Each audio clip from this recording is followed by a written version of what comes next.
عمل کر. ڈاکٹر صاحب عورتوں کو کیسے سجدہ کرنا چاہیے؟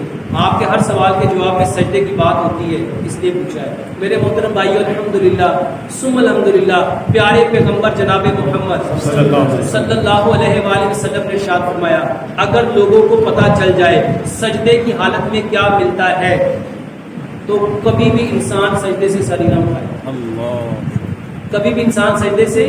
اور انشاءاللہ قیامت والے دن ہماری ملاقات آپ لوگوں سے ہوگی، اس دن پتہ چلے گا سجدے سے کیا کیا ملا ہے. میرے بھائیوں، سجدے کی حالت میں انسان سب سے زیادہ اپنے رب کے قریب ہوتا ہے.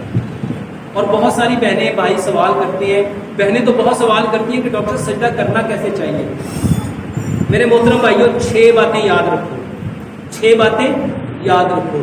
سب سے پہلی بات، سجدہ ہم نے 7 ہڈیوں پہ کرنا ہے. 2 ہاتھ، 2 پاؤں، 2 گھٹنے اور ایک یہ ناک کی یہ ہڈی.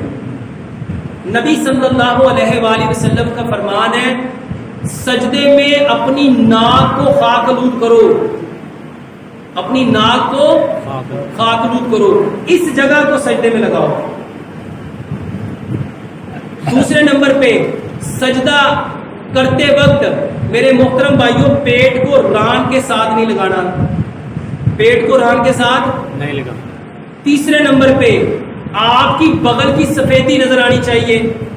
چوتھے نمبر پہ بکری کا چھوٹا بچہ اگر اس میں سے گزرنا چاہے آرام سے گزر جائے.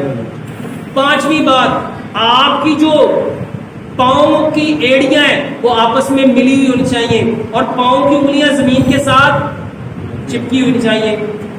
پاؤں کی جو پیڑ کی جو انگلیاں ہیں وہ زمین کے ساتھ ایسے چپکی ہوئی ہونی چاہیے.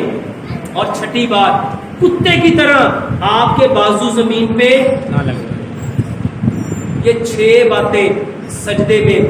اور میرے محترم بھائیوں، جیسے میں نے آپ کو پہلے بتایا، اور میری محترم بہنوں، میں نے جیسے پہلے بتایا، نبی صلی اللہ علیہ وآلہ وسلم نے کسی ایک حدیث میں یہ نہیں فرمایا کہ مردوں کی نماز ایسی ہے اور عورتوں کی نماز ایسی ہے.